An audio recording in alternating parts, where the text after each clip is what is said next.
The air outside was heavy with anticipation.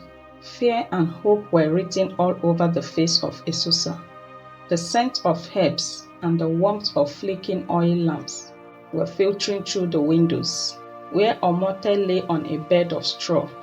Surrounding her were the native midwives, women of the village, revered for their wisdom and gentle touch. One midwife knelt by her side, her withered hands tenderly caressing her brow, offering words of comfort like a soothing balm to her troubled soul. With one final push, guided by the hands of the midwives and fueled by the collective prayers of the villagers, a new life emerged into the world. A cry, loud and clear, shattered the stillness of the night, announcing the arrival of a baby boy, Raphael. In the heart of a bustling town of Uzeba, nestled in the southern part of Nigeria, a tight-knit community where neighbors were like family and laughter echoed through the streets, there lived a happy family, Esusa and his beloved wife Omote, with their beautiful daughters. But they longed for a male child, and after 15 years of waiting, their wish finally came true with the birth of Raphael. Esusa was overjoyed. Raphael was the son he had always dreamt of, the heir to carry on the family name. Raphael was born into a family where survival was a daily battle. Each sunrise brought new challenges to overcome, and each sunset whispered tales of resilience. His parents, who are humble farmers, toiled under the scorching sun to put food on the table and dreams in their children's hearts. Yet, amidst the poverty that clogged their home, there bloomed a seed of determination within Esusa to give Raphael the best of life he could afford. From a tender age, Raphael harbored a fervent desire to heal the sick and alleviate the pains of others. He was inspired by his grandmother, a skilled herbal healer, and often spent time learning about herbs and how they could cure illnesses. His love for helping others grew from watching her heal the sick. As he grows up, he chose his friends wisely, staying away from bullies. And his best friend was Janet, his neighbor. Their houses are a stone thrown away from each other. Janet and Raphael shared a connection that seemed to defy explanation. Their hearts intertwined in shared desires as they both attended the same school. Their days were spent in joyous harmony, exploring the wonders of the world around them. Their laughter ringing like bells in the warm afternoon breeze. But beneath the surface of their existence lurked a shadow, yet unseen and ever present to haunt Janet. It began with subtle signs, a lingering cough, a slight fever that soon became worse, each more severe than the last. Despite countless visits to the village healer and a fervent prayers whispered into the night, the illness remained a mystery, its cause eluding even the most knowledgeable minds. As days turned into weeks and weeks into months, Raphael grumbled painfully as his childhood friend, Janet's once vibrant spirit faded, overshadowed by a disease that defied even the diagnosis of his grandmother, a renowned herbalist.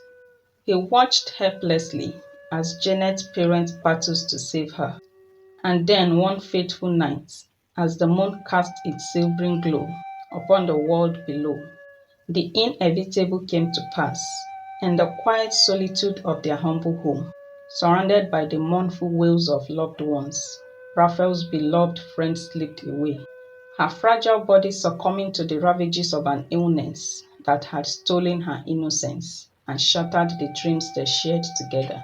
Raphael's young heart was heavy with sorrow. In his grief lies determination to help his community overcome the struggles of lack of access to proper health care and the devastating consequences it wrought.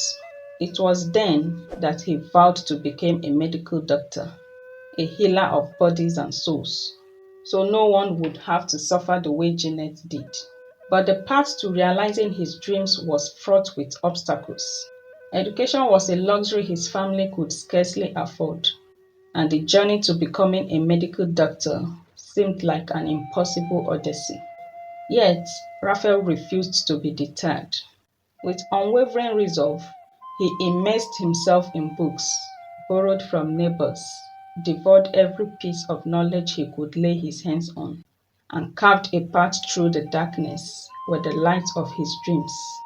Despite the odds stacked against him, Raphael excelled in his studies, earning him scholarships and accolades that allow him to continue his education. But the road to success was paved with sacrifices, and Raphael knew that he had to tread carefully, for every step forward was a battle, one against the chains of poverty and adversity. He managed to finish secondary school education and moved to Maiduguri in northern Nigeria to live with his uncle, who owned a pharmacy. Raphael worked for his uncle and saved up money for his medical school. Through hard work and determination, he excelled in his apprenticeship and eventually made it to medical school.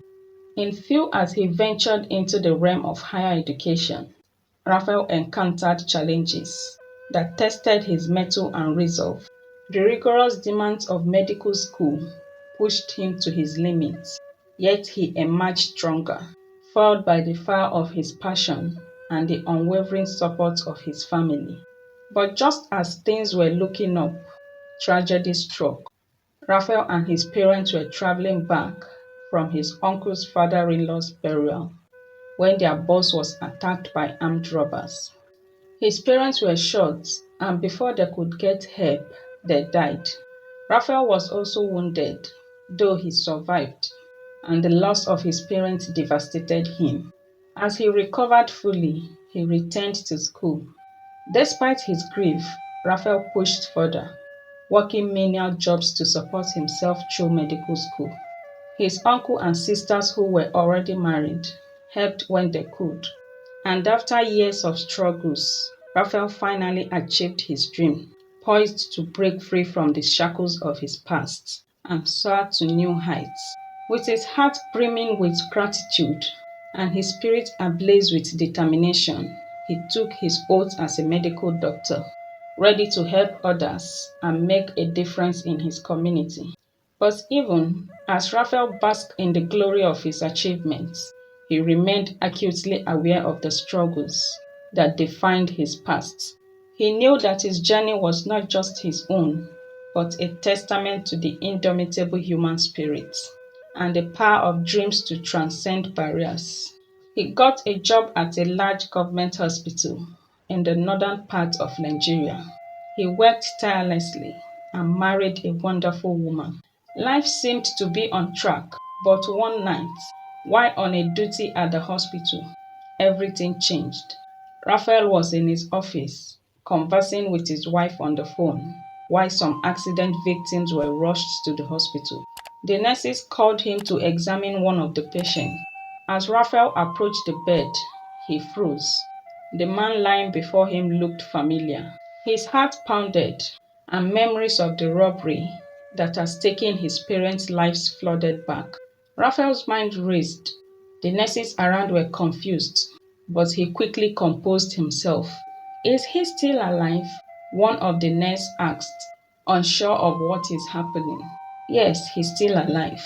I just had a slight headache, Raphael replied her. His hands shook, but he examined the patient, bound by his oath as a doctor. As he returned to his office, his memory flashed back to the horrible robbery incidents that took his parents' lives some years ago. Yes, it's him, Tafa. He's the one, he whispered to himself. His heart ached and tears dropped down his cheek. Throughout that night, he wasn't himself, and as dawn broke, Raphael left the hospital, his heart heavy. He had come face to face with the man who had cut short the lives of his beloved parents. Tafa was the leader of the armed men who robbed and killed Raphael's parents.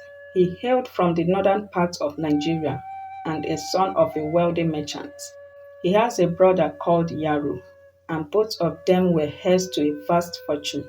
and beneficiaries of every privilege that money could buy. Raised in a household where education was revered and opportunities abounded, the brothers embarked on a journey to England to pursue their respective dreams. Tafa, with his keen intellect and insatiable thirst for knowledge, delved into the realm of aeronautic engineering, his mind soaring amidst the clouds of innovation and discovery. But amidst the bustling streets of London, Tafa found himself drawn into the orbit of a group of fanatics who preyed upon his vulnerabilities and twisted his perception until hate seeped into his heart like a poison. In the echo chambers of extremism, Tafa's worldview narrowed, his once bright future overshadowed by the shadows of intolerance and hatred. Bound by chains of indoctrination, he became a pawn in a game of hatred, his mind shackled by the dogma of fanaticism. Meanwhile, Yaro pursued his studies in economics with a spirit as free as the wind that whispered through the Nigerian savannah. His heart brimmed with compassion, his mind open to the myriad hues of humanity. Yaro embraced diversity, his soul enriched by the tapestry of cultures that surrounded him. As they returned to Nigeria, Tafa has already gone deeper in terrorism and found himself leading a gang of robbers that attacked and killed Raphael's parents. And since after that robbery incident, his heart became troubled and he decided to change his ways. He started a charity organization where he offers help to the needy. He was returning from work when he had the accident that brought him to the hospital where Raphael worked.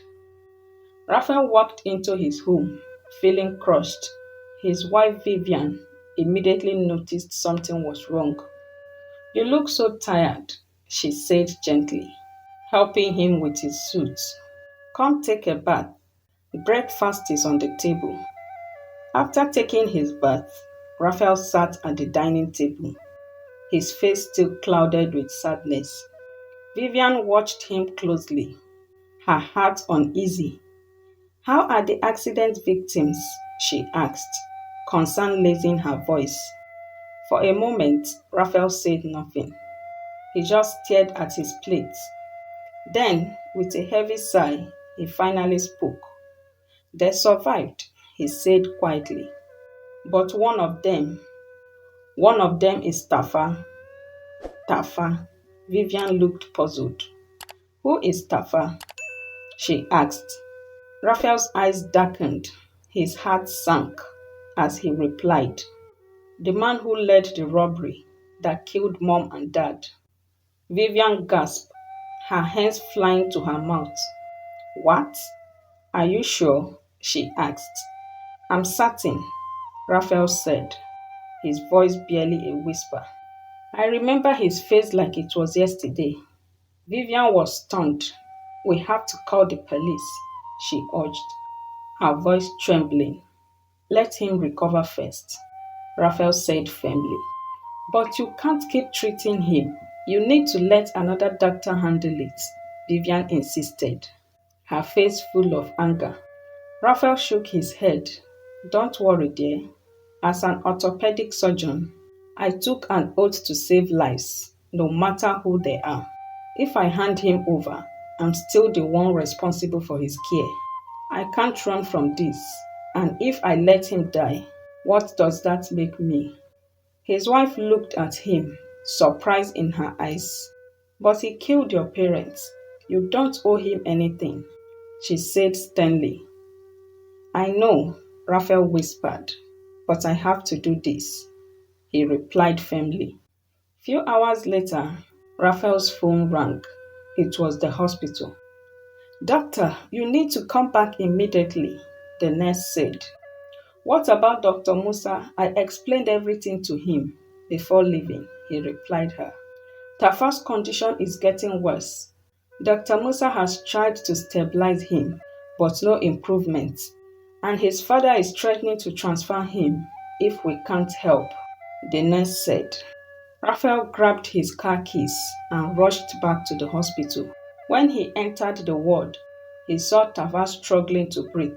His father stood anxiously by his side, refusing to leave the room. Dr. Raphael, my son must not die, he pleaded. Raphael nodded, his heart pounding. We will do our best, he said. And after urging Tafa's father to step outside, he went to work. Raphael looked at the man who had once ordered the death of his parents. His hands were shaking as he fought to keep his emotions under control. He pushed the memories aside and focused on the task at hand, determined to save the man who had once destroyed his life. Hours passed as Raphael worked to save Tafa's life. Slowly, Tafa's breathing stabilized and the critical moment passed. Exhausted, Raphael stepped out of the ward. Tafa's father rushed to meet him. He couldn't thank him enough. Thank you, he said, grabbing Raphael's hand. You saved my son. I will never forget this. Raphael only nodded, too drained to speak. He walked back to his office, his mind spinning. Tafa had killed his parents, yet Raphael had saved his life. The conflict in his heart was overwhelming. A week later, Tafa was well enough to be discharged. He asked to see Raphael before he left, and Raphael agreed, though he wasn't sure what to expect. When Tafa entered the office, Dr. Raphael, he began, his voice low. I wanted to thank you for saving my life. You are welcome, Mr. Tafa. We treat and God heals, and it was my job. I swore to it. Yes, but doctors like you are very rare in this country. They have all gone abroad for a greener pasture, Tafa said. You are right, but I swore to remain in my country for my people, and very soon, once I'm done with my hospital project in my hometown, I will relocate there with my family, Raphael said. Thank God you are still here. At least, God have used you to save my life, Tafa said to him. Raphael's expression darkened. But you took my parents' lives and almost took mine some years ago, Raphael said sharply, staring straight into Tafa's eyes. Tafa froze. What? What do you mean? He asked. Raphael leaned in, his voice heavy with emotion. You led the robbery that killed my parents. I almost died too, he said. Tafa's face turned pale. His hands trembled as he bowed his head. I'm so sorry, he whispered. Since that day, I have been haunted by what I did. I have changed, doctor. I have tried to make amends. I even started a charity to help others. But I know it won't bring back the lives I took. I'm truly sorry for what I did to your family. If you want to turn me in, I won't fight it. I deserve to pay for my crimes. Please forgive me, he pleaded. Raphael didn't respond, his expression unreadable.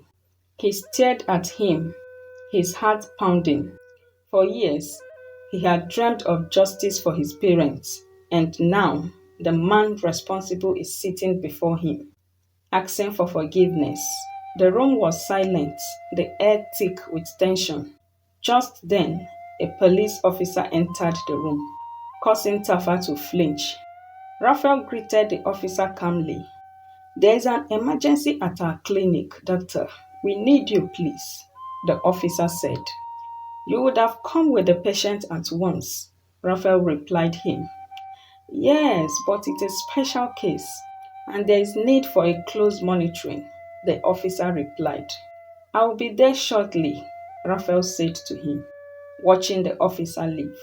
He then turned back to Tafa, whose face was edged with fear and his heart pounding in his chest. I forgive you, Raphael said quietly. I'm not the law. It's not my place to decide your fate. His voice wavered, filled with pain. But I won't turn you in. I will leave it to God, he said. Tafa's eyes filled with tears. He sighed in relief and bowed his head in gratitude. "Thank you," he whispered. "I promise I will spend the rest of my life trying to make things right," Tafa said. Raphael nodded, but his heart was heavy. He watched as Tafa left the room, feeling a strange mixture of relief and sorrow. A few years later, Tafa's past caught up with him. The police uncovered his involvement in the robbery, and he was arrested and brought to trial. Justice was finally served, but Raphael couldn't shake the feeling that he had done the right thing by letting the law take its course.